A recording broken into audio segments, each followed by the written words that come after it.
Bienvenidos a un nuevo capítulo en nuestro canal de audiolibros de psicología.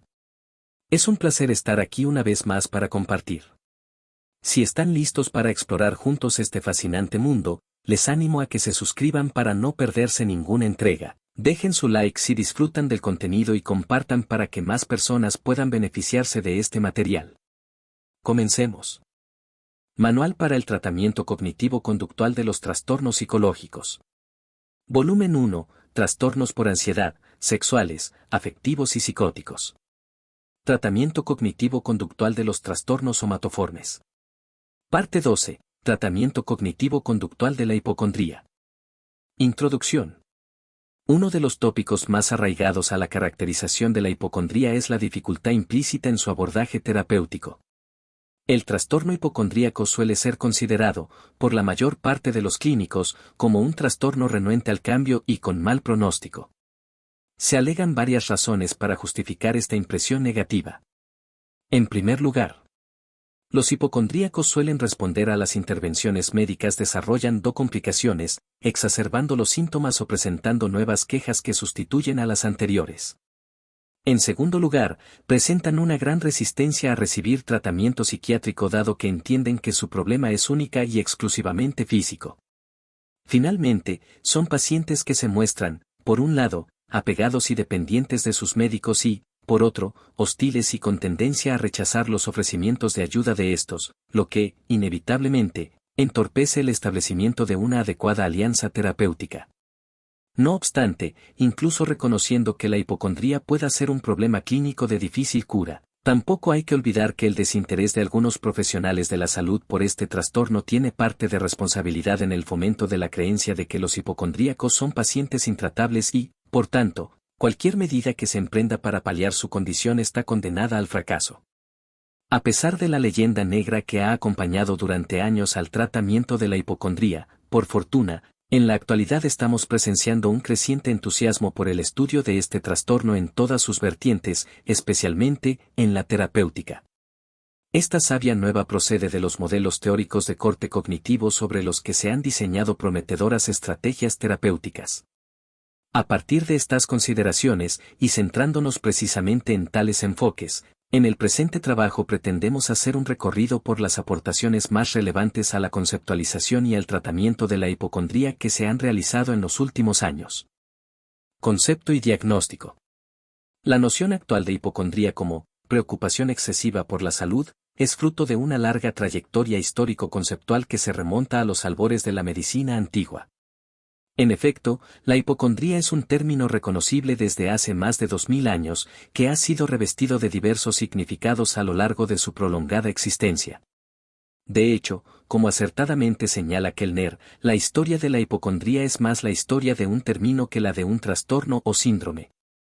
Si nos atenemos única y exclusivamente al concepto de hipocondría vigente en la actualidad, resulta de referencia obligada comentar las definiciones formuladas por los dos sistemas nosológicos de mayor arraigo en el ámbito clínico, la cuarta edición del Manual Diagnóstico y Estadístico de los Trastornos Mentales publicado por la Asociación Psiquiátrica Americana, y la 10ª revisión de la Clasificación Internacional de Enfermedades editada por la Organización Mundial de la Salud. La clasificación de la Asociación Psiquiátrica Americana. El DSM-4 clasifica la hipocondría dentro de la categoría general de trastornos somatoformes y estima que el rasgo común que caracteriza a este grupo de trastornos es la presencia de síntomas físicos que sugieren una enfermedad médica, y que no son explicados completamente por una enfermedad médica, por los efectos directos de una sustancia psicoactiva o por otro trastorno mental, por ejemplo, trastorno por pánico. Los síntomas deben causar un malestar clínicamente significativo o un deterioro social, laboral o de otras áreas de funcionamiento. Según sugieren Clark, Watson y Reynolds, la definición que sustenta el DSM-4 de los trastornos somatoformes no justificaría la inclusión de trastornos como la hipocondría o el trastorno dismórfico corporal, ya que en estos la característica principal no es la sintomatología física. Por ello, Clark et al. Defienden la incorporación de las percepciones erróneas del sujeto acerca de sus sensaciones somáticas y sus características corporales en la conceptualización de los trastornos somatoformes. El aspecto definitorio nuclear de la hipocondría, de acuerdo con el DSM-4, es el miedo o creencia de estar sufriendo una enfermedad grave a partir de la interpretación incorrecta de los síntomas corporales. Este temor o convicción no tiene un carácter delirante ni se restringe al aspecto físico, es persistente, tiene una duración mínima de 6 meses. No es posible explicarlo de un modo más adecuado apelando a otro trastorno mental, se mantiene a pesar de los reconocimientos físicos y explicaciones médicas, y provoca un acusado malestar y un deterioro importante en diversas facetas de la vida de la persona. El DSM-4 sigue manteniendo prácticamente invariable la noción de hipocondría sustentada por su predecesor, por lo que algunas de las críticas que en su momento se realizaron a la tercera edición revisada son extensibles casi en su totalidad a la cuarta edición. Salkowskis y Clark han señalado dos aspectos problemáticos de la definición de hipocondría contemplada en el DSM-3R. El primero de ellos alude a la inclusión en la definición tanto de los pacientes convencidos de que padecen una enfermedad como de los que temen enfermar. Esta misma crítica puede hacerse extensible al DSM-4, ya que, adoleciendo de la misma ausencia de claridad, conceptualiza esta alteración como miedo a o creencia de padecer una enfermedad grave. No obstante, en cuanto al aspecto conceptual del temor a la enfermedad, el DSM-4 ha añadido algunos cambios con el propósito de esclarecer esta cuestión. Incluye la fobia referida a la enfermedad dentro del epígrafe de trastornos por ansiedad y, en particular, en la categoría de fobia específica, otro tipo. Además, sitúa la frontera entre la hipocondría y la fobia específica, de enfermedad, en la existencia o no de convicción de enfermedad. Los pacientes con hipocondría se muestran preocupados por el miedo a estar sufriendo un trastorno físico, que éste se encuentre ya presente. En cambio, los pacientes con fobia específica, de enfermedad, temen contraer o estar expuestos a una afección. El segundo aspecto conflictivo apuntado por Salkowskis y Clark se refiere al criterio C del DSM-3R, la preocupación por la enfermedad se mantiene a pesar de las explicaciones médicas. Estos autores han censurado este elemento definitorio sobre la base de las siguientes consideraciones, y, no todos los pacientes pueden acceder a la información médica tranquilizadora. 2. Algunos pacientes rehúsan consultar al médico. 3. A menudo los pacientes hipocondríacos buscan apaciguar sus miedos por otros canales diferentes a la consulta médica, por ejemplo, familiares, amigos, libros de medicina. Y 4. Este criterio no especifica el tipo de información tranquilizadora que resulta ineficaz en estos sujetos. En esta misma línea crítica, Starcevic sostiene que el criterio C para el diagnóstico de la hipocondría del DSM-3R resulta ambiguo puesto que puede ser objeto de una doble interpretación. La primera supone considerar que existe algo consustancial a la hipocondría que haría que las explicaciones no produjeran los efectos curativos esperables. Si esta explicación fuese cierta, se podría poner en entredicho la validez de conceptualizar la hipocondría como fenómeno de carácter no delirante. La segunda interpretación implica asumir que las explicaciones ordinarias de sentido común son las que resultan estériles en este trastorno. Aunque esta interpretación concuerda con las observaciones clínicas, los beneficios conseguidos con la atención médica de las demandas de explicaciones del paciente han llevado a Starcevic a plantear que, dependiendo del tipo de explicaciones y de la manera en que se den, estas pueden llegar a ser útiles para el tratamiento de la hipocondría. En relación con este punto, el DSM-4 puede ser objeto de las mismas críticas que su antecesor. Aunque como novedad ha incorporado en el criterio B una redacción simplificada de los criterios B y C del DSM-3R, sigue sin determinar cuáles son las explicaciones que no logran eliminar la preocupación del paciente. A nuestro juicio, la definición de esta pauta diagnóstica resulta tan vaga e imprecisa, que, en la práctica, su operacionalización se convierte en una tarea imposible o dependiente de la subjetividad interpretativa de cada clínico. Otro elemento polémico de la definición de hipocondría del DSM-3R, apuntado por Fallon et al., alude al requisito de la presencia de señales o sensaciones somáticas, lo que implica que los casos carentes de este tipo de sintomatología no serían aptos para recibir el diagnóstico de hipocondría.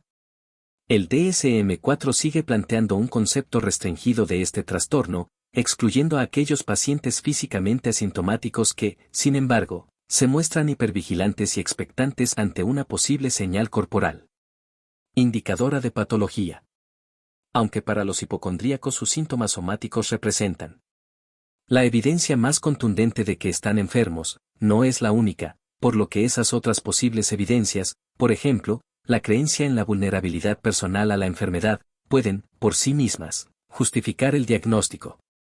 En nuestra opinión, la concepción actual de la hipocondría conduce a establecer una primacía injustificada de los elementos fisiológicos sobre los cognitivos y / o emocionales.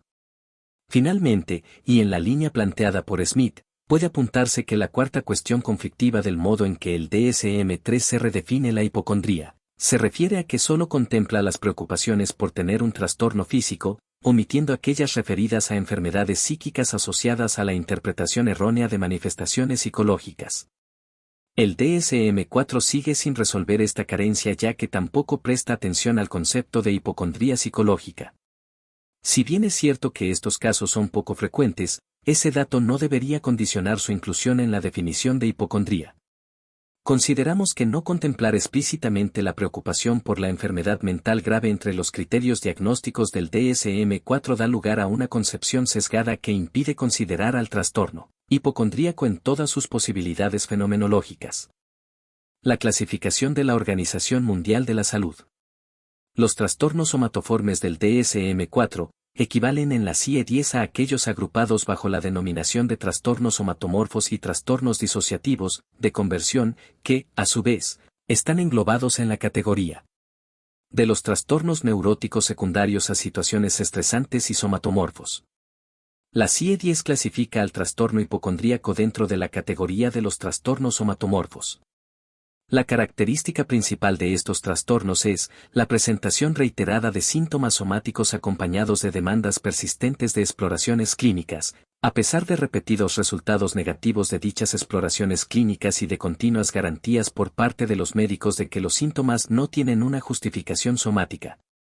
De acuerdo con la CIE-10, para establecer el diagnóstico del trastorno hipocondríaco y se precisa el cumplimiento de dos requisitos.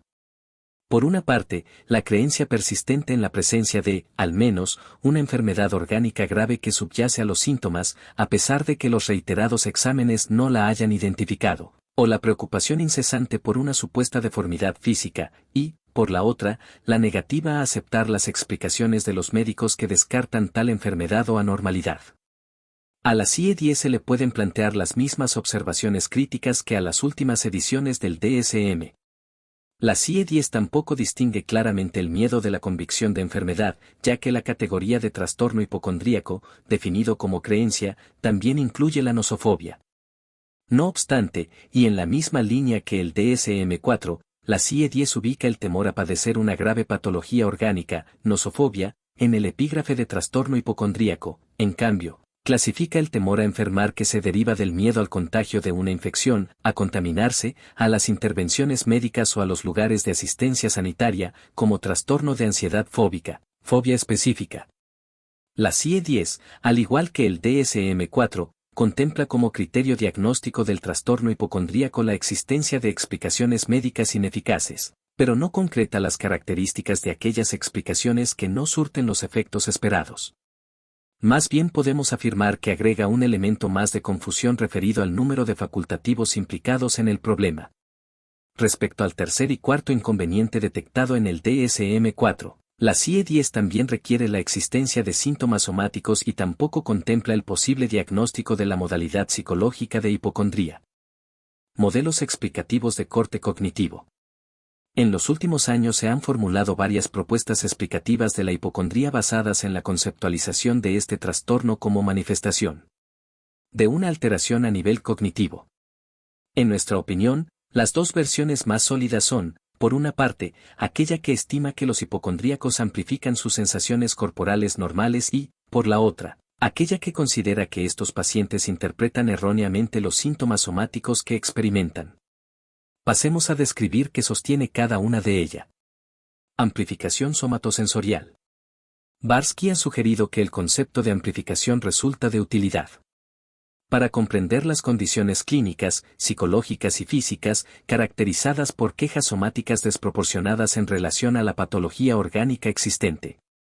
Según este autor, la amplificación desempeña un papel etiopatogénico en la hipocondría, pero, asimismo, puede adoptar otra serie de funciones. 1. Ser una característica inespecífica asociada a diversas alteraciones psicológicas que cursan con sintomatología física, por ejemplo, el trastorno por pánico. 2. Tener un papel importante en los procesos de somatización transitorios y no patológicos que se derivan de situaciones vitales estresantes. Y 3. Explicar las diferencias en sintomatología física detectadas en los sujetos que presentan la misma condición médica, por ejemplo, artritis reumatoide.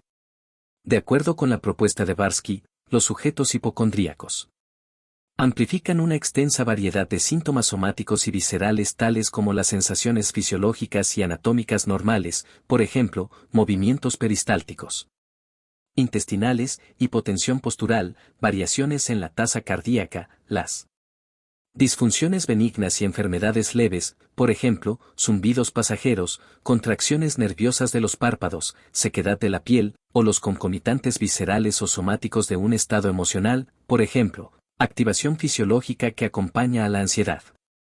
En el cuadro 12.1 se recogen algunas otras sensaciones susceptibles de ser amplificadas.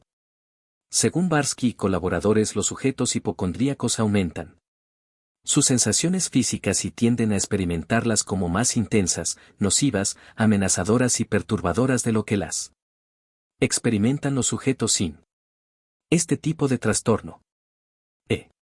Estilo somático amplificador del hipocondríaco se caracteriza por los siguientes elementos. 1. Una propensión a vigilar en exceso el estado del cuerpo, que está relacionada con un aumento del autoescrutinio y de la focalización de la atención en las sensaciones corporales molestas. 2. Una tendencia a seleccionar y centrarse en determinadas sensaciones poco frecuentes o débiles. Y 3. Una inclinación a considerar dichas sensaciones como peligrosas e indicadoras de enfermedad.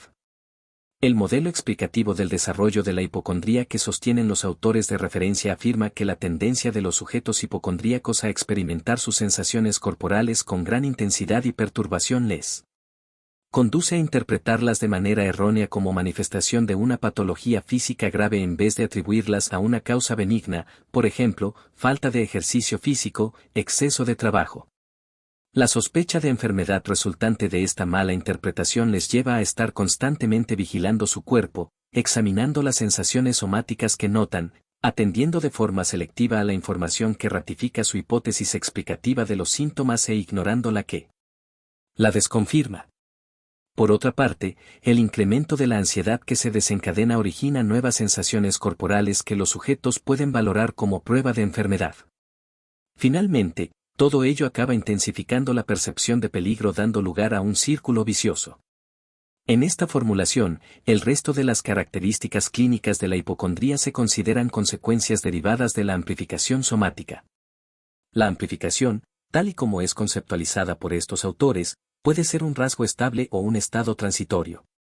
Como rasgo, la amplificación se considera un estilo perceptivo persistente adquirido durante la infancia mediante experiencias formativas y educativas, o un factor constitucional presente en el sistema nervioso del sujeto desde el nacimiento.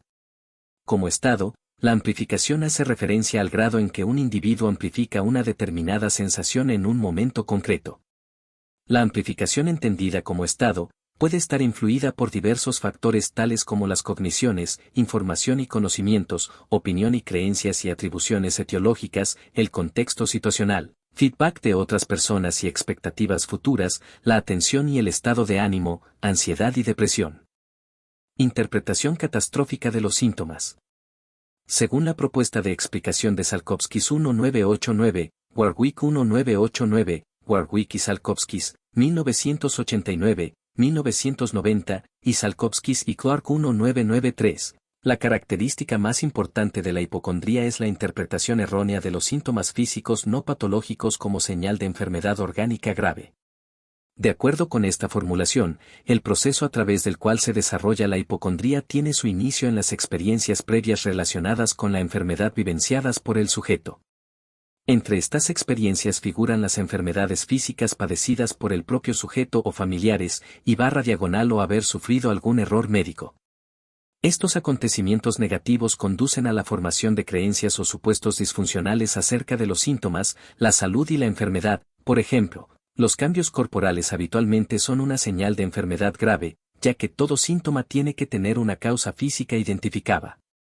Estas creencias pueden permanecer relativamente inactivas hasta que son movilizadas por un incidente crítico, que puede ser de carácter interno, por ejemplo, notar una sensación física, o externo, por ejemplo, la muerte de algún familiar o conocido.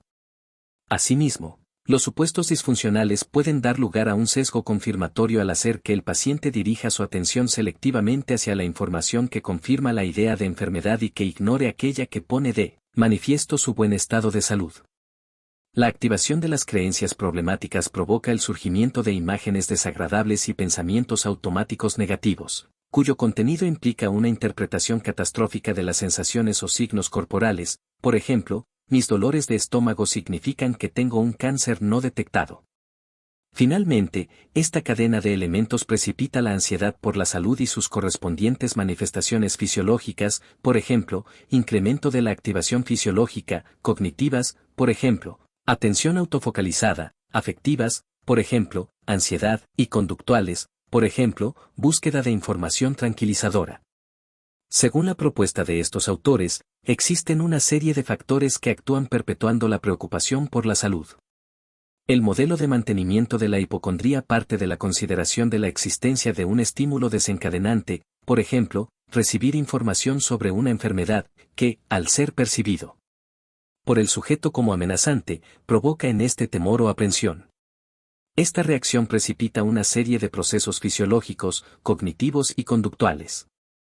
En primer lugar, el incremento de la activación fisiológica conlleva un aumento de las sensaciones somáticas mediadas por el sistema nervioso autónomo, por ejemplo, palpitaciones, lo que puede hacer que el sujeto las atribuya a la existencia de una patología orgánica.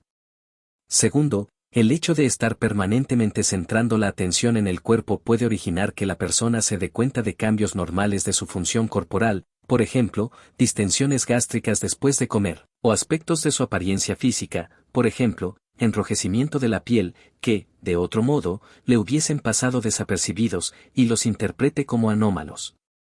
Además, el sujeto también presta atención a los datos concordantes con la idea de enfermedad y con el sesgo confirmatorio desarrollado con anterioridad. Finalmente, las conductas de autoinspección corporal y de búsqueda de información tranquilizadora de fuentes médicas y /diagonal o no médicas contribuyen también a fomentar la preocupación por la salud. El modo en que operan estas conductas es similar al de los rituales compulsivos del trastorno obsesivo-compulsivo, ya que, aunque inicialmente producen un descenso momentáneo de la ansiedad, posteriormente la incrementan.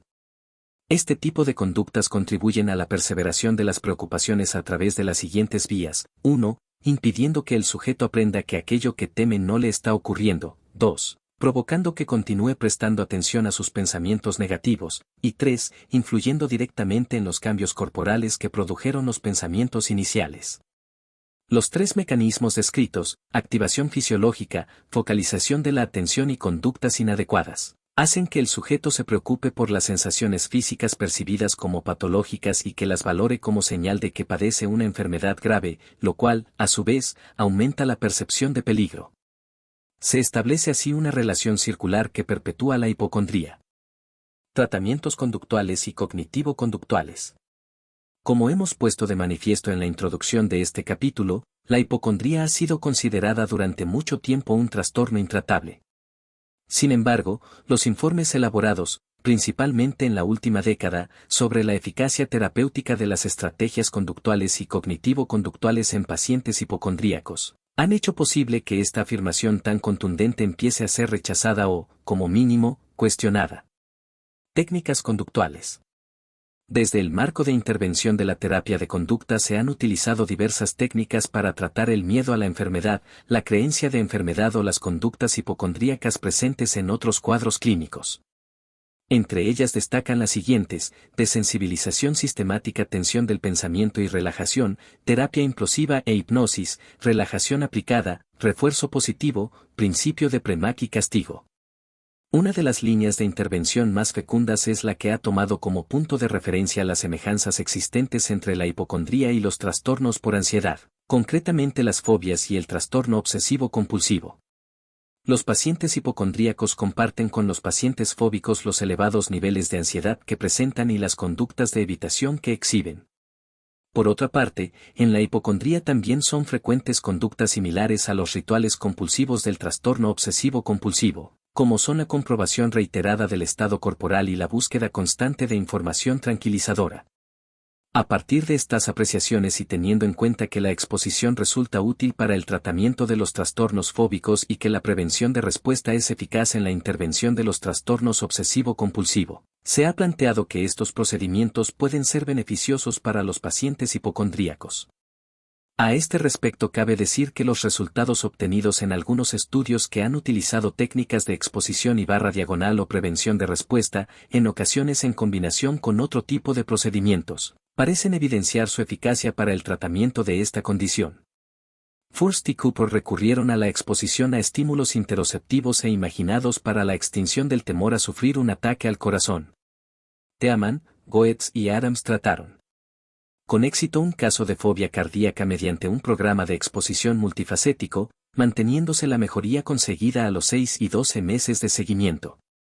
Feigenbaum aplicó la exposición in vivo en el medio natural a las sensaciones temidas a 33 pacientes con cardiofobia, consiguiendo, en una gran proporción de ellos, una mejoría importante que se mantuvo en el seguimiento realizado al cabo de 3 años. Salkovskis y Warwick informaron de resultados positivos en el tratamiento de 2 pacientes hipocondríacos utilizando la supresión de la atención de las quejas de los pacientes. Warwick y Marks obtuvieron mejorías significativas en la mayoría de los 17 casos de hipocondría o fobia a la enfermedad que fueron tratados mediante exposición in vivo a los estímulos temidos, saciación, intención paradójica y prohibición de solicitar información tranquilizadora. Logsdale et al. Hicieron uso de la exposición in vivo y barra diagonal o en imaginación, a las situaciones temidas y otras señales desencadenantes de ansiedad y la prevención de las conductas de comprobación y limpieza, en la intervención de 7 pacientes con miedo al SIDA, consiguiendo en casi todos ellos mejorías que se conservaron 3 meses después de finalizada la terapia. Programas cognitivo-conductuales estructurados.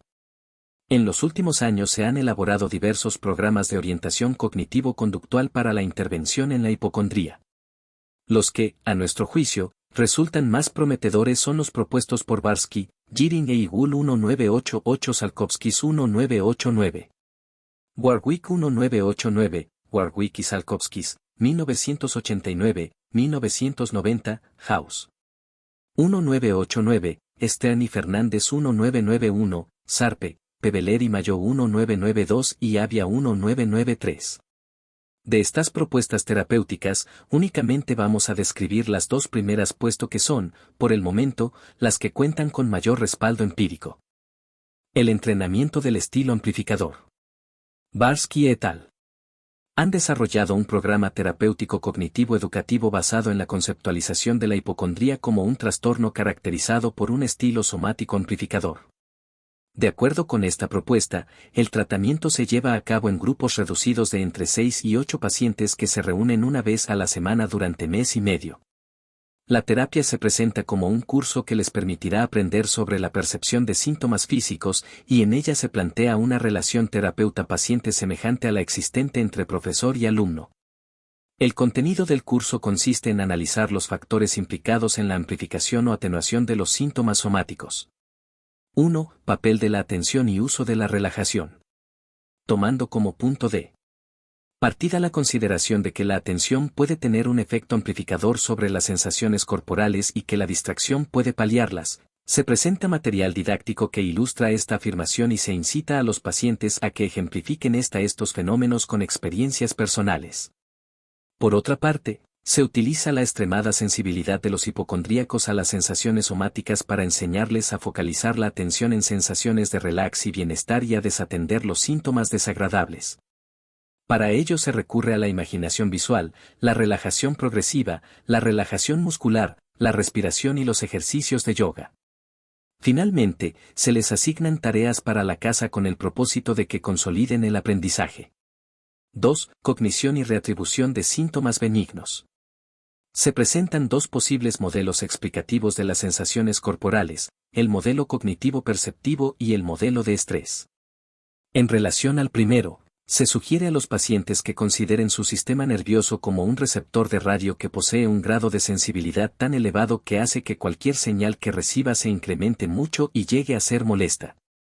A continuación, se analizan e ilustran, por una parte, los efectos que tienen sobre las sensaciones somáticas las atribuciones causales que la persona hace de estas y, por la otra, la influencia que ejercen las cogniciones de enfermedad en la percepción de los síntomas.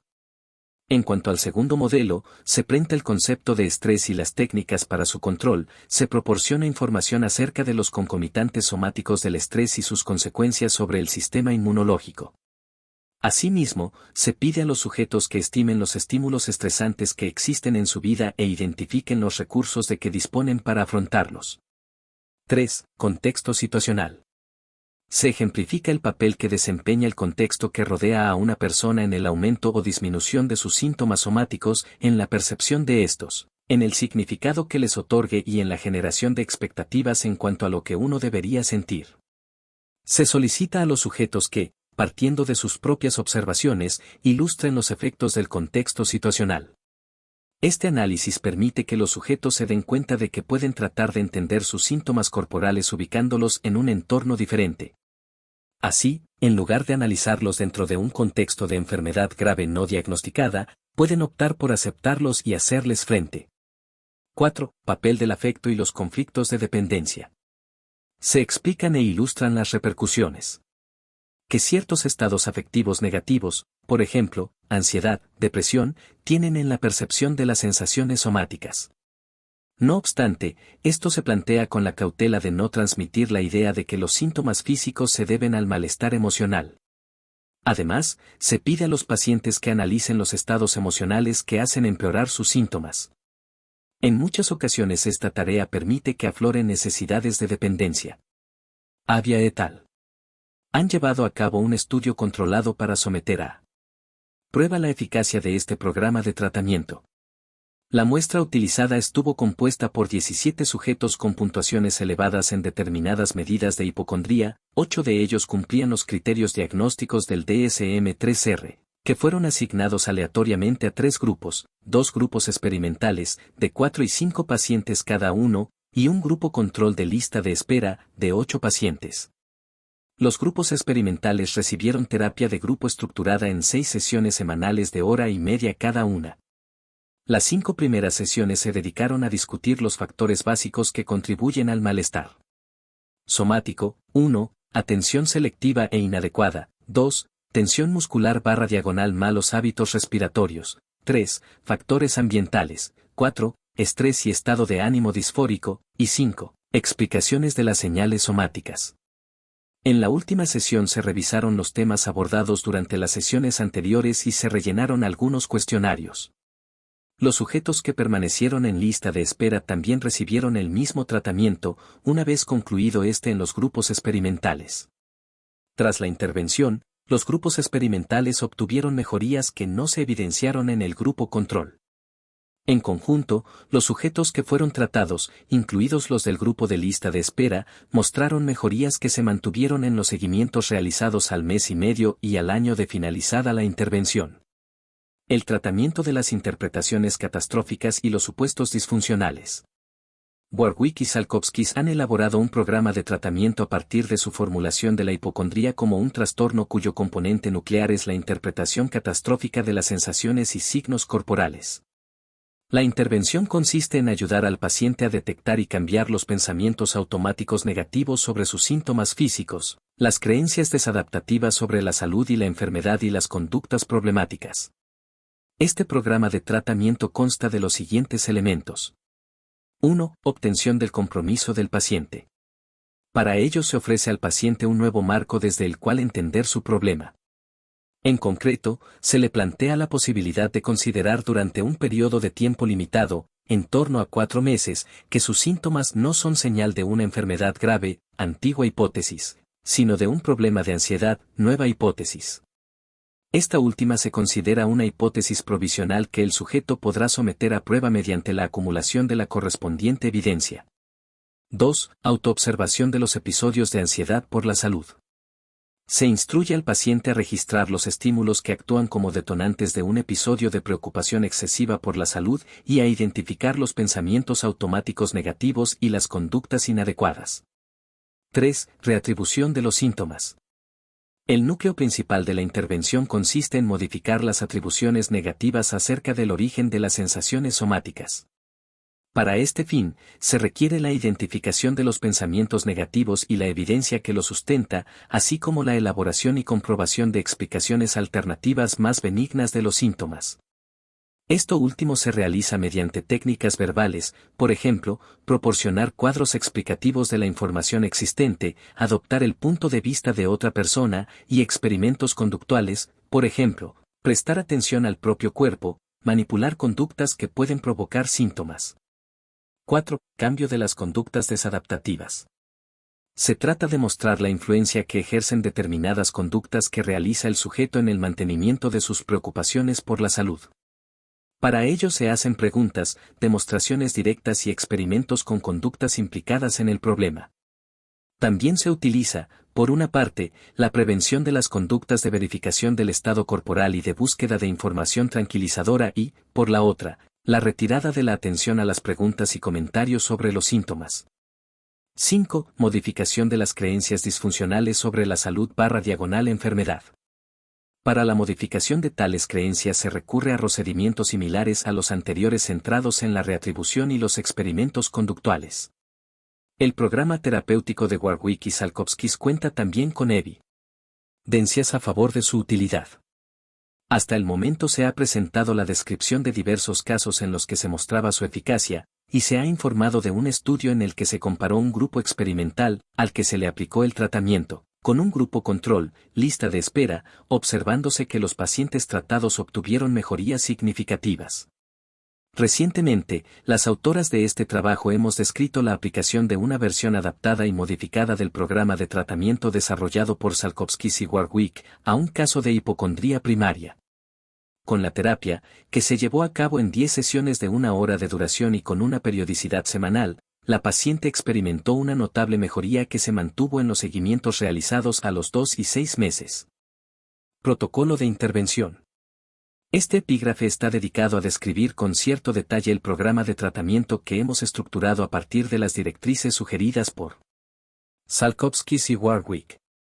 El protocolo que presentamos consta de 2 fases, la primera está destinada a la evaluación del problema, y la segunda comprende el núcleo de intervención propiamente dicho. Fase de evaluación. El proceso de evaluación se realiza en 3 sesiones siguiendo, en líneas generales, las indicaciones de Salkovskis. Las 2 primeras sesiones se dedican a profundizar en el conocimiento del problema mediante la información verbal que proporciona el paciente. Esta información puede completarse utilizando una anamnesis clínica y un cuestionario biográfico que permitan tener una perspectiva más completa de su situación vital. Sesiones y 2. Agenda. 1. Descubrir la actitud del paciente hacia el tratamiento psicológico. 2. Tácticas para conseguir la cooperación del paciente. 3. Breve descripción del problema. 4. Inicio y curso del problema. 5. Descripción detallada del problema. 6. Variables moduladoras. 7. Evitación. 8. Reacción de otras personas significativas. 9. Historia de tratamientos anteriores. 10. Grado de hándicap, social/laboral/óseo. 11. Creencias acerca del origen, causa y curso del problema. 12. Creencias generales sobre la naturaleza y significado de los síntomas. 13. Situación psicosocial. 1. Descubrir la actitud del paciente hacia el tratamiento psicológico. Explorar las creencias que puede tener el paciente con respecto a la terapia y a sus posibles consecuencias, por ejemplo, cuando su médico le dijo que le remitiría a un psicólogo, ¿cuál fue su reacción? ¿En qué medida cree que una ayuda psicológica puede resultarle beneficiosa? 2. Tácticas para conseguir la cooperación del paciente. El propósito es conseguir la suficiente implicación por parte del paciente para que sea factible la evaluación psicológica del problema. Una forma de lograr la cooperación es informar que el trabajo del psicólogo también incluye el tratamiento de problemas que, aunque sean orgánicos, por ejemplo, úlceras de estómago, hipertensión, Pueden verse influenciados por distintos factores psicológicos.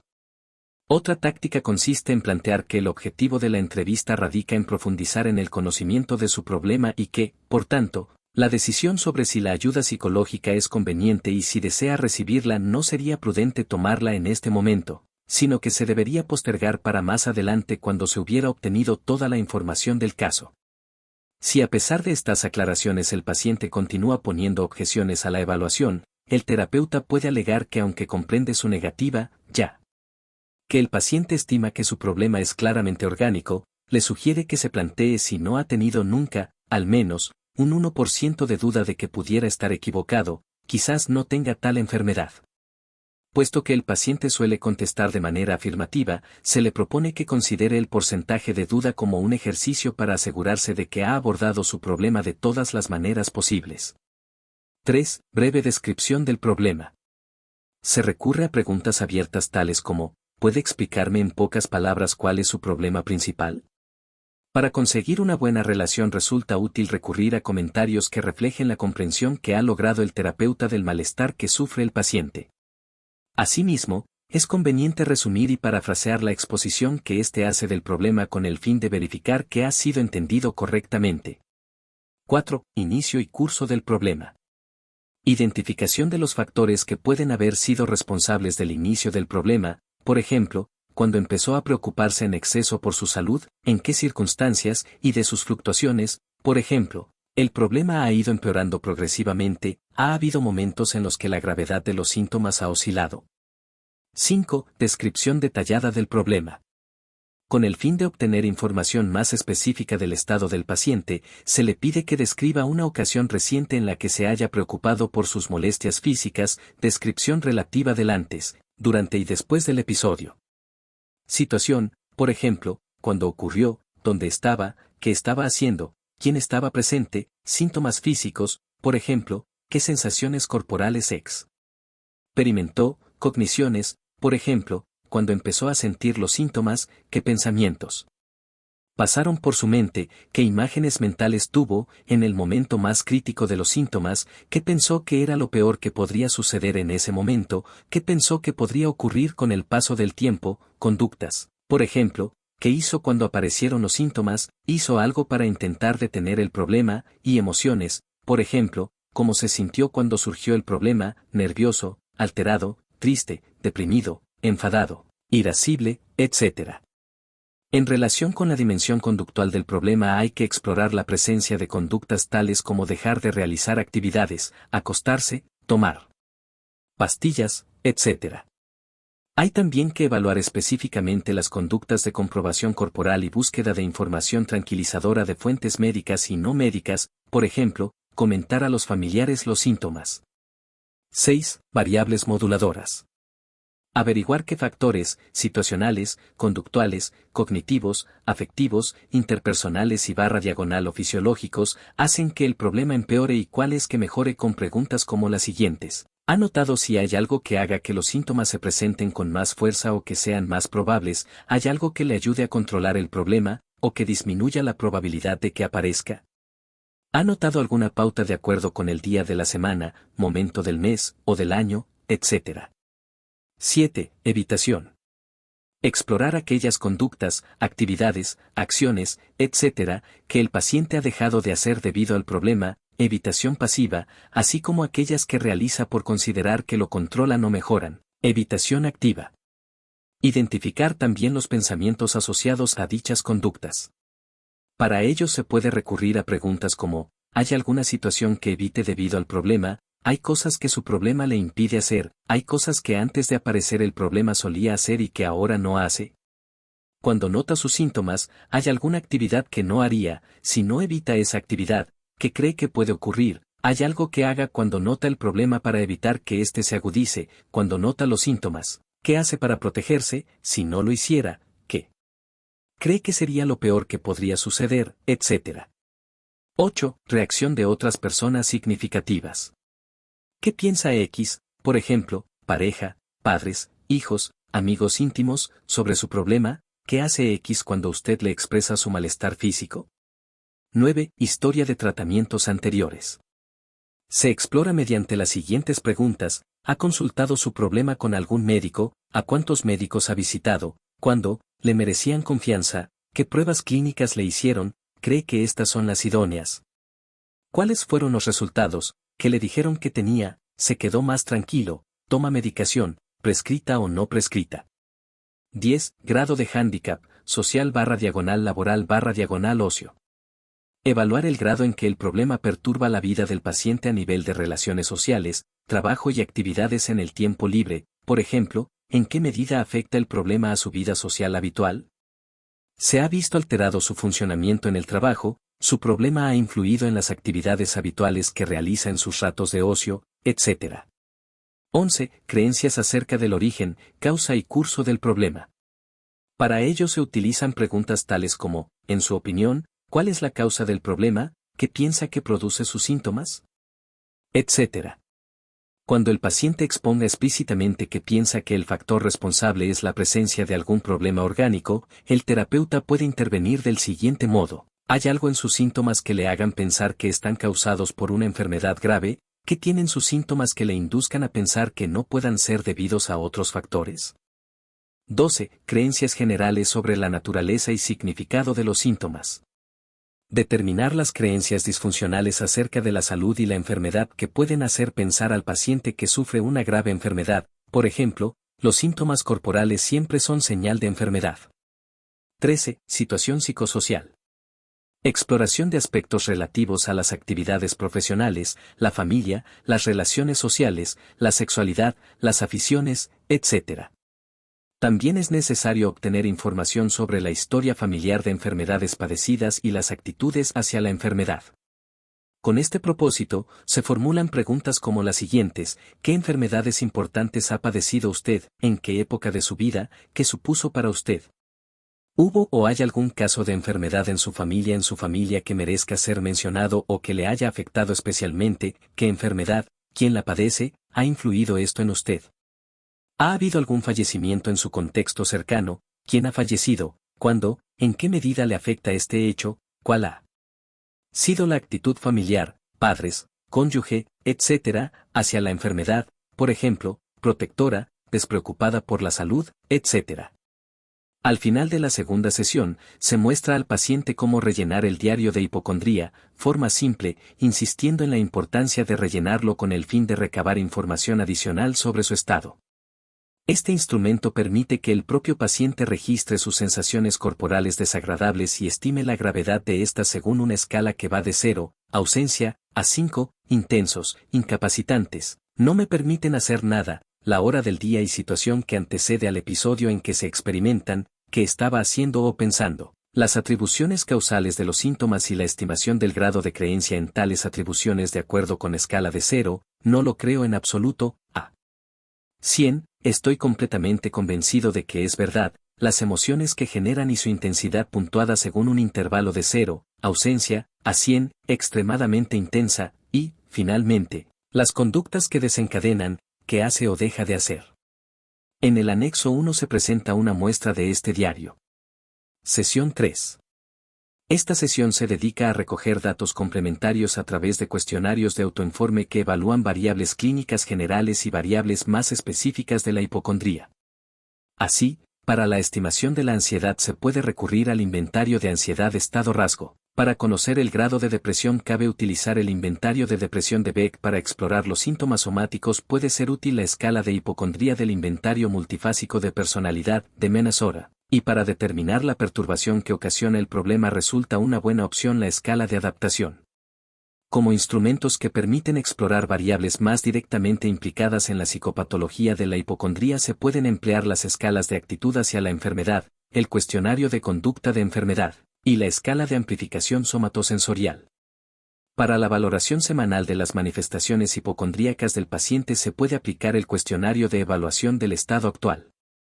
Explora el estado actual del problema a partir de 9 ítems a los que el paciente tiene que contestar de acuerdo con una escala que comprende entre 0, nada, y 100, muchísimo. En el anexo 2 se presenta una muestra de este instrumento. Fase de tratamiento. El tratamiento pretende cumplir los siguientes objetivos. 1. Detectar los supuestos disfuncionales sobre la sintomatología somática, la enfermedad y las conductas de salud, y reemplazarlos por otras creencias más adaptativas. 2. Conseguir la reatribución de los síntomas corporales no patológicos a causas benignas con mayor probabilidad de ocurrencia. Y 3. Suprimir los comportamientos problemáticos involucrados en el mantenimiento de la preocupación exagerada por la salud. El programa de intervención está diseñado para su aplicación a lo largo de 10 sesiones de aproximadamente 1 hora de duración, a excepción de la primera que suele tener una duración algo mayor, y con una periodicidad semanal. Las sesiones se estructuran en 3 fases diferenciadas. Primera fase, formulación del modelo y obtención del compromiso, sesiones 1 y 2. Segunda fase, estrategias de intervención, sesiones 3, 4, 5, 6, 7 y 8. Y tercera fase, prevención de recaídas, sesiones 9 y 10. Formulación del modelo y obtención del compromiso. Primera sesión. Agenda. 1. Plantear la hipótesis que el paciente considera que explica el problema. Trastorno orgánico. 2. Proponer una nueva hipótesis alternativa a la anterior, problema de ansiedad, explicar al paciente. A. ¿Qué es la ansiedad? B. Valor adaptativo de la ansiedad. C. Formas de manifestarse la ansiedad. D. Relación entre pensamiento, emoción y conducta. E. Presentación del modelo cognitivo-comportamental de la hipocondría. De Warwick y Salkovskis por medio de un ejemplo de fobia cardíaca. F. Elaboración de un modelo similar para el caso del paciente. 3. Tareas para casa. 1. Plantear la hipótesis que el paciente considera que explica el problema, trastorno orgánico. Se inicia la sesión resumiendo la información que el paciente proporcionó en los encuentros anteriores, por ejemplo, síntomas que experimenta, lo que piensa respecto a ellos, el modo en que le afectan, haciendo hincapié en los datos que éste plantea como evidencia de la existencia de una enfermedad física grave. 2. Proponer una nueva hipótesis alternativa a la anterior, problema de ansiedad.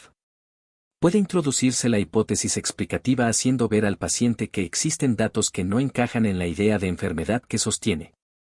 Para ello se subraya el hecho de que el médico no ha detectado ninguna enfermedad y que las pruebas, exámenes y reconocimiento médicos realizados no han puesto de manifiesto la existencia de ningún problema físico. A continuación, y frente a la hipótesis explicativa inicial que mantiene el paciente, se encuentra gravemente enfermo. El terapeuta propone la posibilidad de contemplar el problema desde una perspectiva distinta considerándolo como un problema de ansiedad.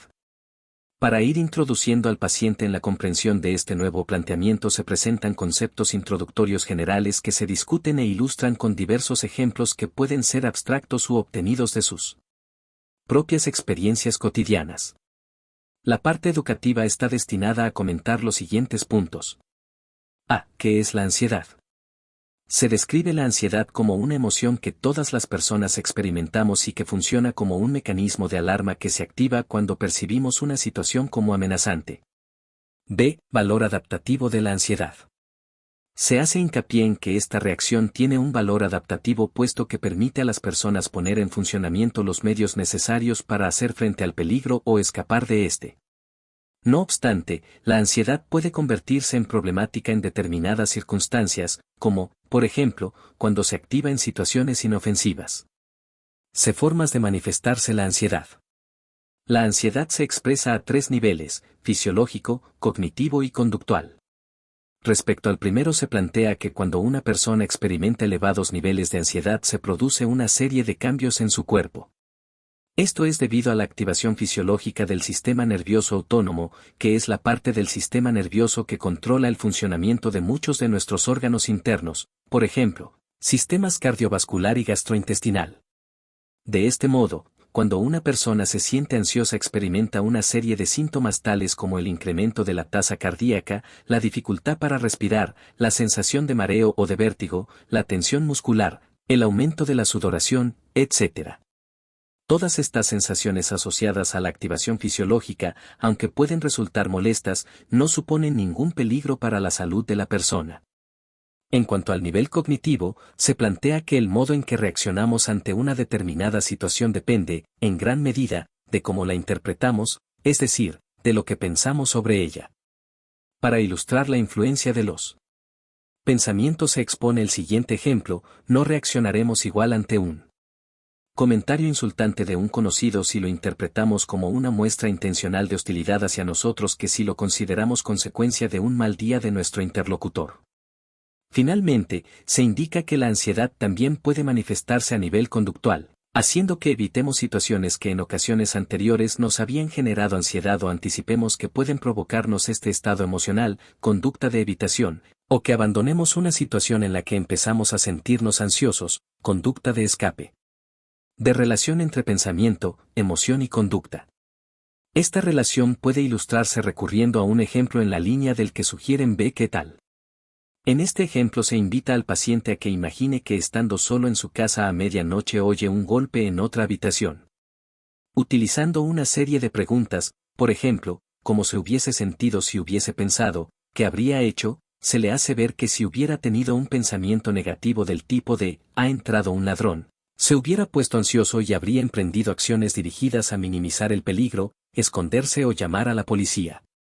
Sin embargo, si hubiese pensado, la ventana está abierta y el viento la ha golpeado, se hubiese sentido tranquilo y se hubiese comportado de manera distinta, simplemente habría ido a cerrar la ventana. Para ilustrar la relación entre pensamientos, emociones y conductas puede ser útil recurrir a algunos de los episodios de preocupación por la salud registrados por el paciente en el diario simple. Asimismo, y en relación con la sintomatología física, se presenta información sobre la manera en que determinados factores influyen en la aparición y exacerbación de las sensaciones y signos corporales. Para ilustrar esta cuestión se plantean ejemplos como el hecho de notar un incremento de las palpitaciones o sufrir diarrea cuando nos encontramos nerviosos, o el empeoramiento que se origina en el proceso de curación de una herida si se la toca constantemente. Presentación del modelo cognitivo-comportamental de la hipocondría de Warwick y Salkovskis, desarrollo y mecanismos que mantienen el problema, a través de un ejemplo de fobia cardíaca. La siguiente descripción puede servir como caso típico de fobia cardíaca.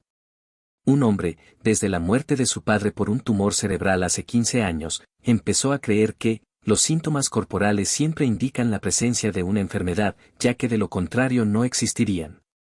Recientemente y a partir de la muerte repentina e inesperada de un amigo debido a un infarto, comenzó a centrarse en síntomas corporales, como el aumento de las palpitaciones, que hasta ese momento le habían pasado desapercibidas. Esto dio lugar a la activación de su creencia y a la aparición de una serie de ideas en relación con sus síntomas. Así, empezó a tener pensamientos negativos como, puedo tener una enfermedad del corazón, puedo sufrir un infarto, esto no tiene solución, me voy a morir, etc. Y también imágenes desagradables como verse a sí mismo en un ataúd y a su familia llorando a su alrededor.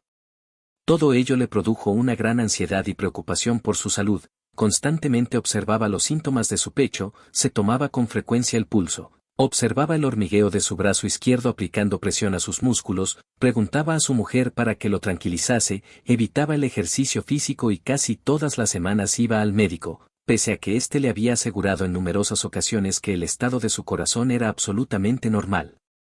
A partir del relato expuesto y de las preguntas que se formulan al paciente para que él mismo vaya generando la información, por ejemplo, ¿qué opina sobre este caso? ¿Qué importancia considera que tuvo la muerte de su amigo?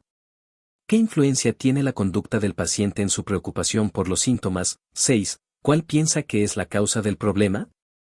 Se elabora un esquema explicativo de la secuencia de desarrollo y de los factores mantenedores de la fobia cardíaca presentada. Elaboración de un modelo similar para el caso del paciente.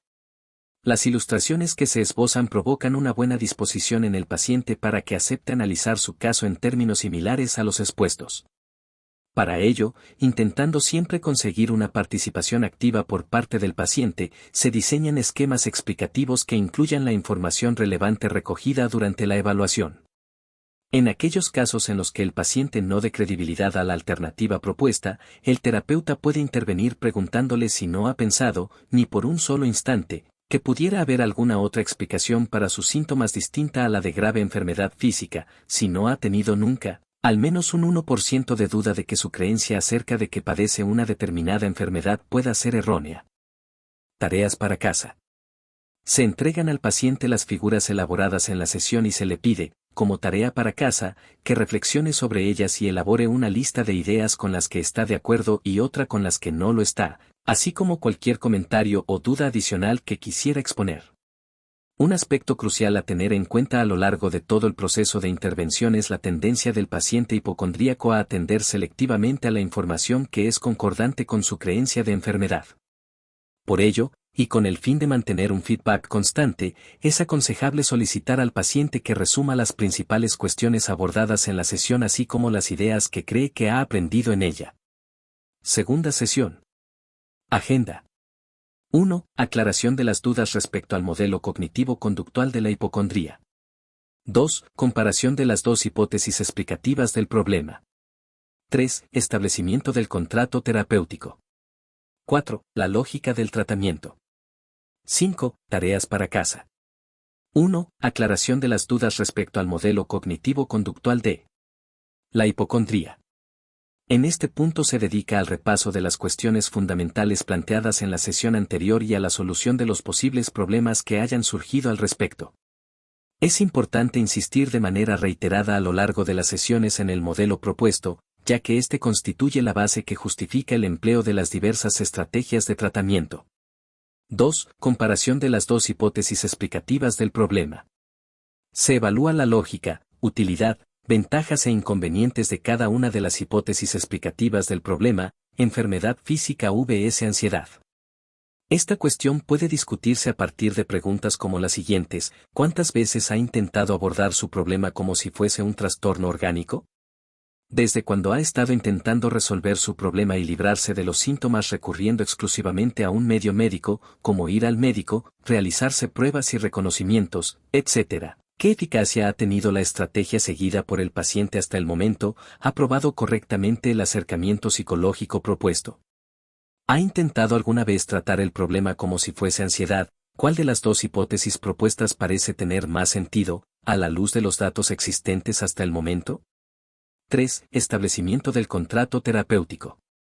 Se ofrece al paciente una propuesta consistente en abordar su problema, de acuerdo con el esquema explicativo elaborado, durante un periodo de tiempo limitado, 8 semanas.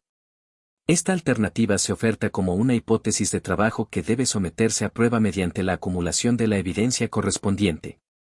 Se hace ver al paciente que la aceptación de la propuesta no implica ningún perjuicio para él, puesto que si la intervención psicológica fracasa, al menos le quedará la certeza de saber que ha considerado todas las posibles formas de abordar el problema y podrá retomar su concepción somática inicial.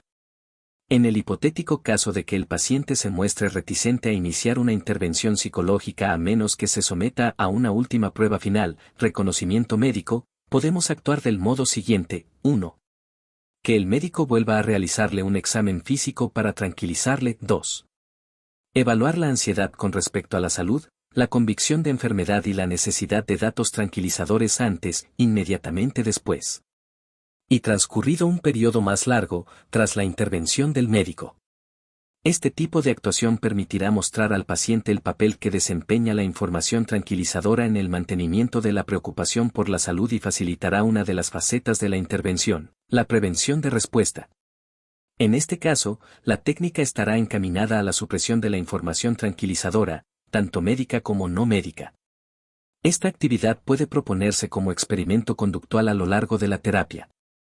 4. La lógica del tratamiento. Partiendo de este nuevo punto de vista se supone entender el problema del paciente como un problema de ansiedad. El tratamiento estará orientado a cortar el círculo vicioso que contribuye al fomento de la preocupación por la salud. Por supuesto, este enfoque no pone en duda la veracidad de los síntomas, únicamente pretende explorar explicaciones alternativas y buscar evidencias que permitan someter a pruebas y la conceptualización puede ser útil para el paciente. 5. Tareas para casa. Se solicita que reflexione sobre cómo cree que va a ser el tratamiento y que conteste las siguientes preguntas: ¿por dónde se podría cortar el círculo de la ansiedad por la salud? ¿Qué cosas debería hacer y qué cosas no debería hacer para ayudarse a sí mismo? Estrategias de intervención. Tercera sesión. Agenda. 1. Aclaración de las dudas acerca del tratamiento. 2. Discusión del factor conductual en el mantenimiento del problema. 3. Lista de autoprohibiciones. 4. Pautas de actuación para los familiares. 5. Tareas para casa. 1. Aclaración de las dudas acerca del tratamiento. Se comentan las respuestas del sujeto a las preguntas propuestas en la sesión anterior a modo de tarea para casa y se exponen sucintamente los componentes del tratamiento, insistiendo en que la finalidad de la terapia es analizar los factores involucrados en su preocupación exagerada por la salud y a enseñarle a pensar de forma más realista y adaptativa sobre sus síntomas. 2. Discusión del factor conductual en el mantenimiento del problema. El propósito de esta discusión consiste en mostrar al paciente las repercusiones perniciosas que tienen algunas de las conductas que realiza en relación a sus síntomas somáticos y a su preocupación por estos. Entre dichas conductas figuran la evitación de determinadas actividades, por ejemplo, ejercicio físico, relaciones sexuales, las restricciones autoimpuestas, la autoinspección y manipulación repetida del área afectada, la búsqueda de información tranquilizadora, por ejemplo, solicitud de atención médica, repetición de pruebas y análisis clínicos, comentar a familiares y amigos los síntomas físicos y sus creencias sobre el significado de estos, lecturas acerca de trastornos físicos graves. Más específicamente, el análisis del factor conductual tiene una doble finalidad. Por una parte, someter a prueba la creencia del paciente de que la conducta le mantiene a salvo de una enfermedad grave y, por la otra, determinar si las conductas que el paciente cree que alivian sus síntomas realmente lo hacen. Un experimento conductual útil para que el paciente comprenda los efectos de sus patrones conductuales de evitación consiste en indicarle que realice tales actividades, por ejemplo, deportes si tiene miedo a un ataque de corazón, y compruebe si esto precipita el acontecimiento fatal que anticipa. Para mostrar las repercusiones de las conductas de autoinspección corporal sobre los síntomas se puede pedir al paciente que toque y presione con fuerza la parte de su cuerpo que le preocupa para que pueda apreciar el incremento del dolor y malestar que ello origina. La discusión del papel de las solicitudes de consultas médicas en el mantenimiento del problema se puede realizar utilizando los resultados del ejercicio de la prueba final descrito en la sesión anterior. Con ello se hace ver al paciente que este tipo de conducta, aunque inicialmente pueda tranquilizarle, a la larga aumenta la ansiedad y la preocupación por su estado de salud. Esta misma lógica puede emplearse para demostrar la influencia de comentar a los demás los síntomas con el fin de que éstos le tranquilicen. Asimismo, puede resultar útil ilustrar las consecuencias de las frecuentes lecturas sobre enfermedades pidiendo al paciente que lea durante la sesión un artículo sobre un trastorno orgánico grave, por ejemplo, cáncer de mama, tumor cerebral, esclerosis múltiple, explorando los pensamientos, inmediatos o demorados, que dicha lectura provoca. 3. Lista de autoprohibiciones. Tras la discusión de las cuestiones anteriores, el paciente suele estar dispuesto a elaborar junto con el terapeuta un listado de actividades que no podrá realizar. Las prohibiciones autoimpuestas suelen ser las siguientes: 1. Realizar visitas innecesarias a médicos y repetir exploraciones clínicas. 2. Hablar de sus síntomas a familiares, amigos y compañeros de trabajo. 3. Informarse, lecturas, TV, radio, o conversar con otras personas sobre temas relacionados con enfermedades. Y 4. Observarse o tocar las zonas de su cuerpo objeto de sus preocupaciones. 4. Pautas de actuación para los familiares. Los familiares y demás personas significativas para el paciente también se les involucra en el tratamiento. En concreto, se les informa de los efectos negativos que tienen sus intentos de tranquilizar al paciente y se les da la siguiente pauta de actuación. Cuando X le hable de sus molestias físicas y de temas relacionados con la enfermedad, dígale con tono de voz neutro, ni agresivo ni demasiado suave, lo siguiente: no puedo contestar a tus comentarios. Si insiste de nuevo, vuelva a repetir la frase anterior e intente hablar de otro tema. Repita la frase tantas veces como sea necesario. 5. Tareas para casa.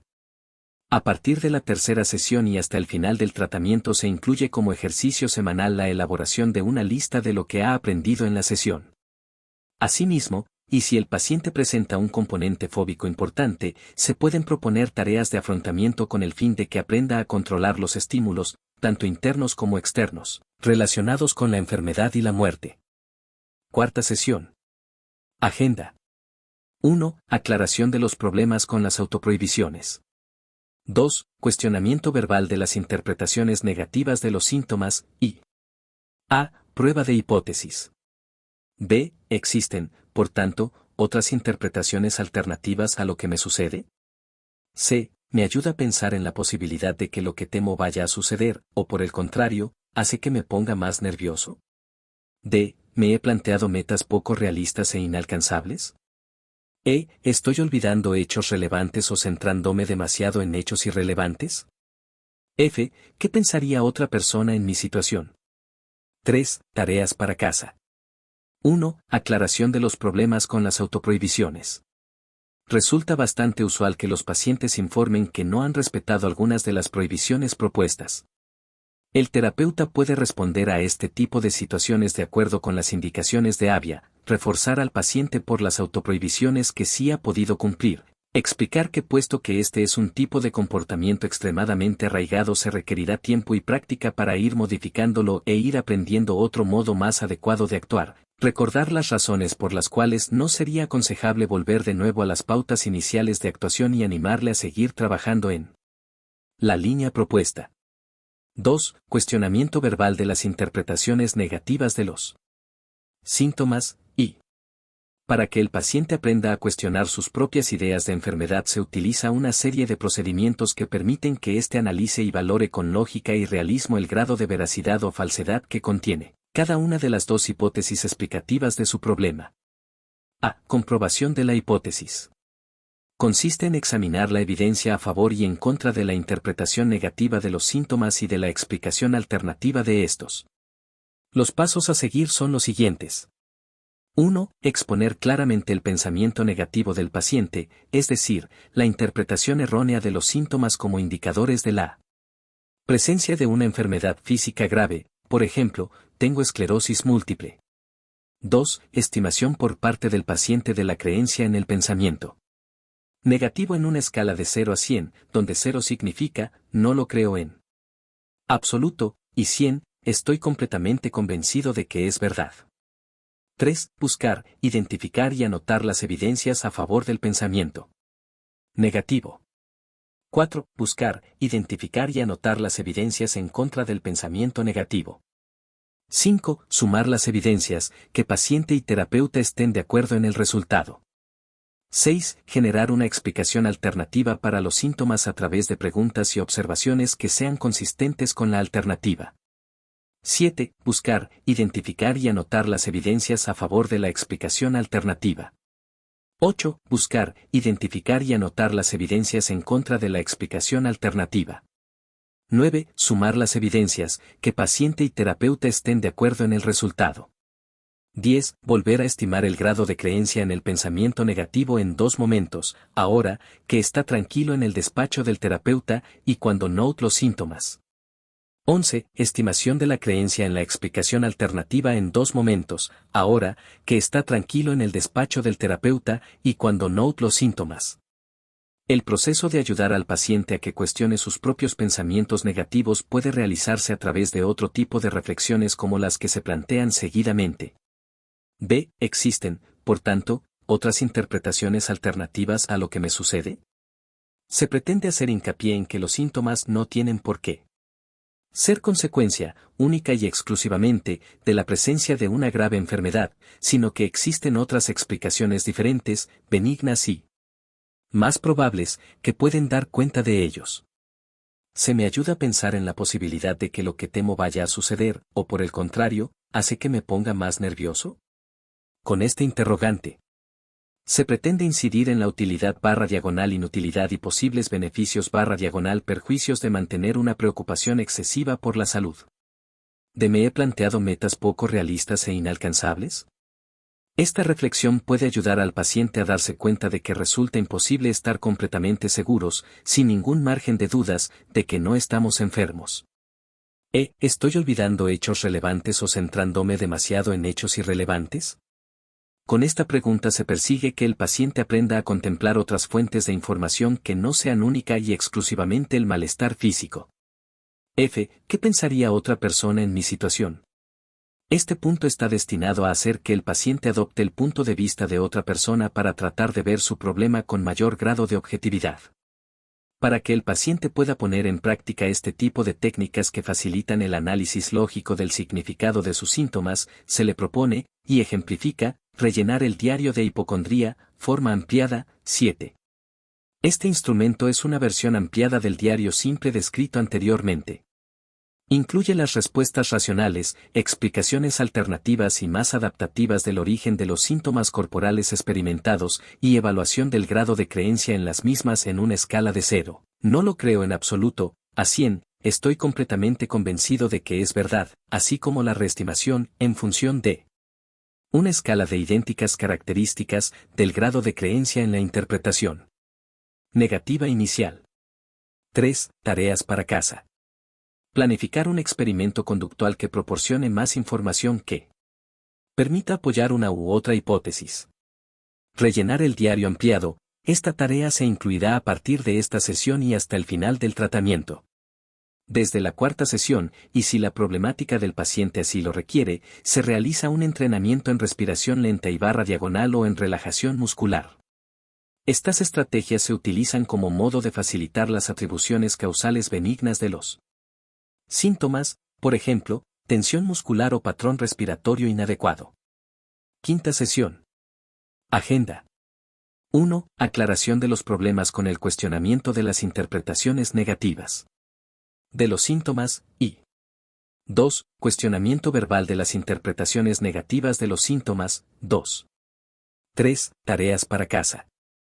1. Aclaración de los problemas con el cuestionamiento de las interpretaciones negativas de los síntomas, y en general, al paciente hipocondríaco no le resulta fácil llevar a cabo el resto de sus pensamientos negativos, por los que conviene dedicar esta primera parte de la sesión a discutir y proponer respuestas racionales a los síntomas a partir de los episodios que el paciente haya registrado en el diario ampliado. 2. Cuestionamiento verbal de las interpretaciones negativas de los síntomas, 2.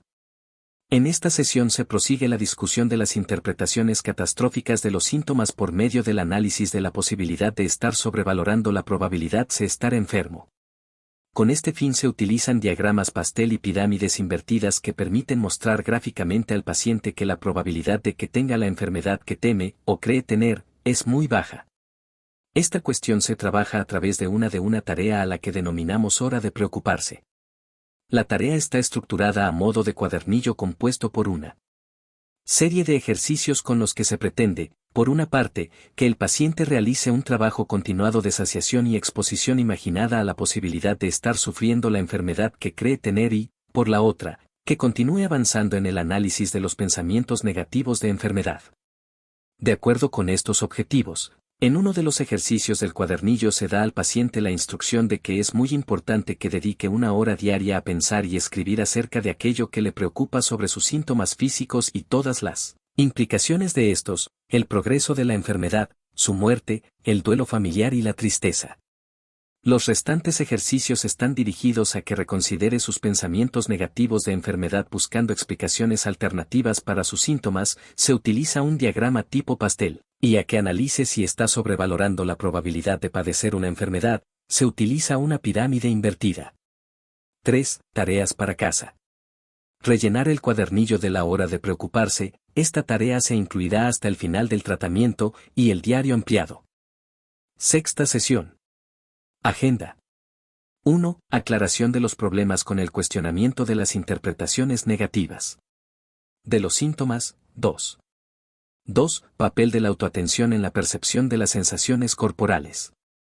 3. Efectos paliativos de la distracción. 4. Entrenamiento en técnicas de distracción.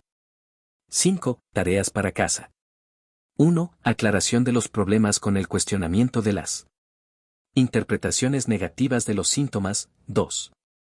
Se emplea el mismo procedimiento que en el paso 1 de la sesión anterior. 2. Papel de la autoatención en la percepción de las sensaciones corporales.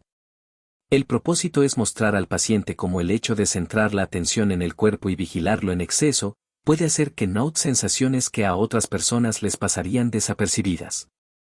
Además de ilustrar con ejemplos la influencia de la atención en la detección de síntomas corporales, existen otras formas de demostrar al paciente este proceso. A. Manipular el centro de la atención durante la sesión. Se pide al paciente que cierre los ojos y se concentre en su corazón durante 5 minutos. El paciente se dará cuenta de que simplemente atendiendo a su corazón puede detectar su pulso en varias partes de su cuerpo sin tocarlas. Sin embargo, cuando con los ojos abiertos se le pide que describa la habitación, deja de percibir los latidos de su corazón. B. Centrarse en las observaciones de dentro de la sesión. A menudo los pacientes empiezan a darse cuenta de una sensación corporal concreta después de haber estado hablando sobre ella algunos minutos. El terapeuta debe aprovechar esta situación para ayudar al paciente a comprobar que centrarse en una sensación produce una mayor conciencia de ella. 3. Efectos paliativos de la distracción. Se muestra al paciente los efectos reductores, en la percepción de síntomas, de dirigir la atención hacia fuentes externas al cuerpo. Para ello puede ser útil recurrir a material didáctico. 4. Entrenamiento en técnicas de distracción. Una vez expuesta la importancia de la atención corporal en la intensificación de los síntomas corporales y los efectos paliativos de la distracción, se entrena al paciente en algunas técnicas de distracción. A. Centrarse en un objeto. Consiste en que el paciente focalice su atención a nivel visual en algún objeto externo y lo describa con el mayor grado de detalle posible, por ejemplo, en términos de sus características físicas, utilidad, posición, etc. Este procedimiento es una variante de la técnica que se describe a continuación. B. Conciencia sensorial. Se trata de que el paciente preste atención a toda la información que pueda detectar a través de sus órganos de los sentidos, vista, oído, olfato, gusto y tacto. Es preciso que el terapeuta estime con cautela la utilidad de esta técnica en cada caso particular dada la tendencia del hipocondríaco a detectar sensaciones corporales. C. Ejercicios mentales. Consiste en realizar ejercicios mentales con grado de dificultad media, por ejemplo, contar de 1000 a 0 restando de 6 en 6, decir nombres de mujer que empiecen por A, nombrar animales mamíferos. De actividades absorbentes. Se trata de que el paciente realice actividades que requieran su atención. Muchas de las aficiones pueden servir como actividades absorbentes, por ejemplo, hacer crucigramas, pintar, practicar un deporte, jugar al ajedrez. Recuerdos y fantasías agradables.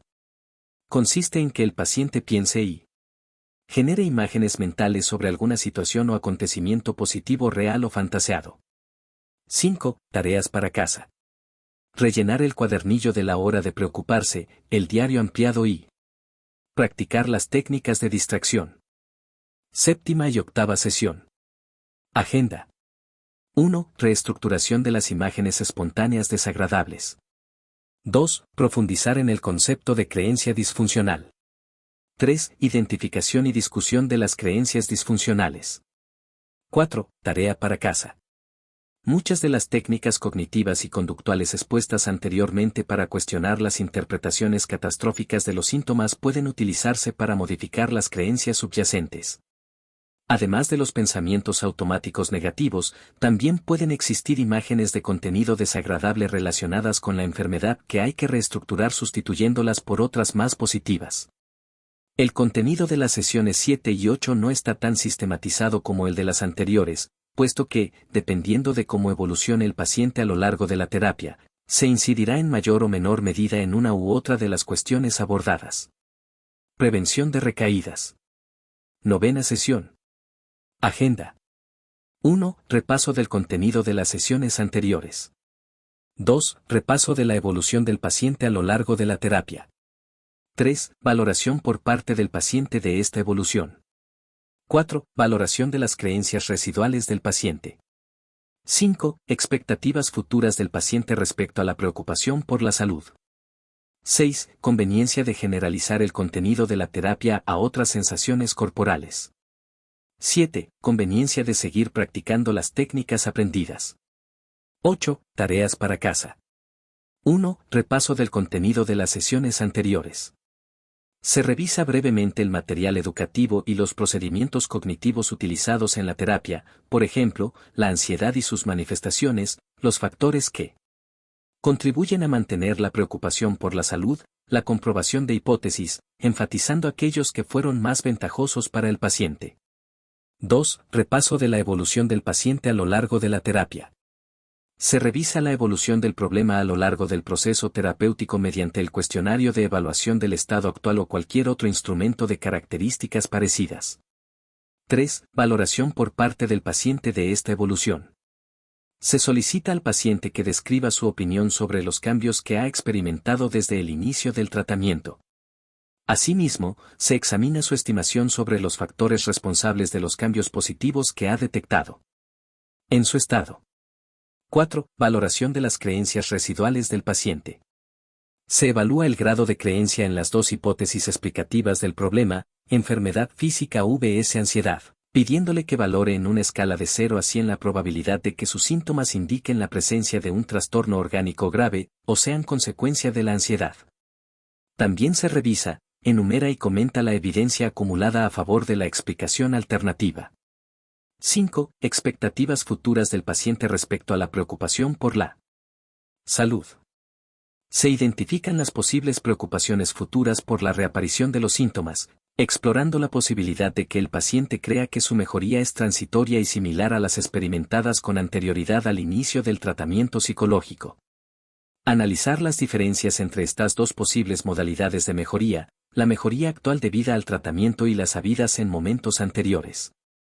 Hacer hincapié en que ahora tiene un marco diferente desde donde poder comprender su estado y que dispone de estrategias eficaces para hacer frente al problema. 6. Conveniencia de generalizar el contenido de la terapia a otras sensaciones corporales. Se insiste en la posibilidad de poder aplicar las estrategias aprendidas durante la terapia a las preocupaciones que puedan surgir en un futuro en relación con otro tipo de síntomas. 7. Conveniencia de seguir practicando las técnicas aprendidas e incide en la necesidad de seguir ejercitando las estrategias aprendidas como un modo de consolidar los logros alcanzados. 8. Tareas para casa. Se solicita al paciente que responda por escrito a estas cuestiones. A. ¿Qué es la ansiedad? ¿Qué factores intervienen en el mantenimiento de la preocupación por la salud? B. ¿Qué pensamientos negativos tenía o tengo con respecto a mis síntomas? Evidencia a favor y en contra. Sé qué creencias inadecuadas tenía o tengo con respecto a la salud. Evidencia a favor y en contra. ¿De qué aspectos de la terapia me han ayudado más? ¿Cómo puedo hacer frente a las preocupaciones por mi salud? 10ª sesión. Agenda.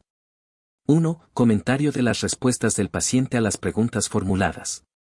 2. Resolución de dudas finales respecto al tratamiento. 3. Valoración final de la terapia. 4. Insistencia en la conveniencia de practicar las estrategias aprendidas con el fin de conservar y generalizar la mejoría. 5. Programación de las evaluaciones de posttratamiento y seguimiento. Conclusiones y tendencias futuras. El tratamiento conductual / o cognitivo-conductual de la hipocondría se encuentra en la actualidad en un periodo de desarrollo marcado, bajo nuestro punto de vista, por un prudente optimismo.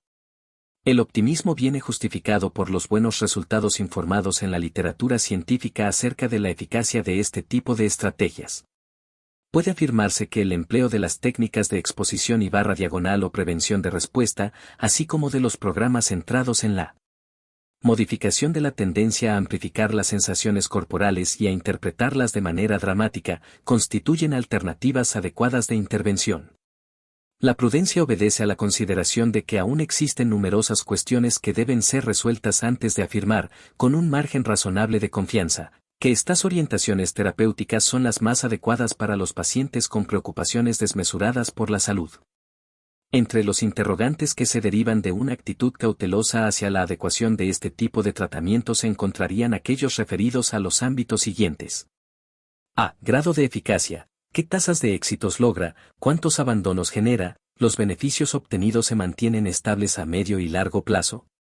Se generalizan los resultados a otras cuestiones no abordadas directamente en la terapia, qué componentes contribuyen en mayor medida al éxito del tratamiento, etc.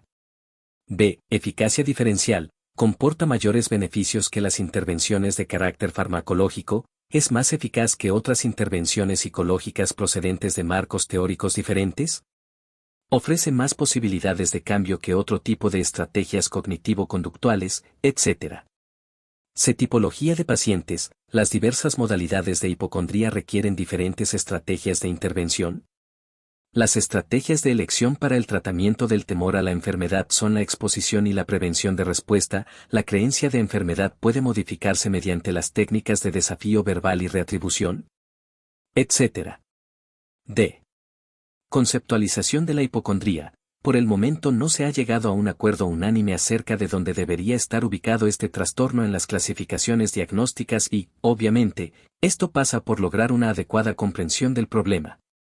Así, habría que preguntarse si, desde un punto de vista psicopatológico, en la base de la hipocondría, existe una alteración de la atención, percepción, memoria o el pensamiento. ¿O qué combinación de procesos están alterados y de qué modo? Las herramientas terapéuticas a utilizar en cada caso serían bastante diferentes. Las respuestas a estas cuestiones nos permitirán cubrir muchas lagunas que todavía quedan pendientes en nuestro conocimiento del fenómeno hipocondríaco y obviamente nos proporcionarán estrategias para superarlo. Agradezco enormemente que hayas dedicado tiempo a escuchar el contenido de mi canal. Si te ha gustado, te invito cordialmente a suscribirte, ayudarme compartiendo y dando like. No olvides explorar también los audiolibros disponibles en mi canal. Hasta pronto y muchas gracias por tu apoyo.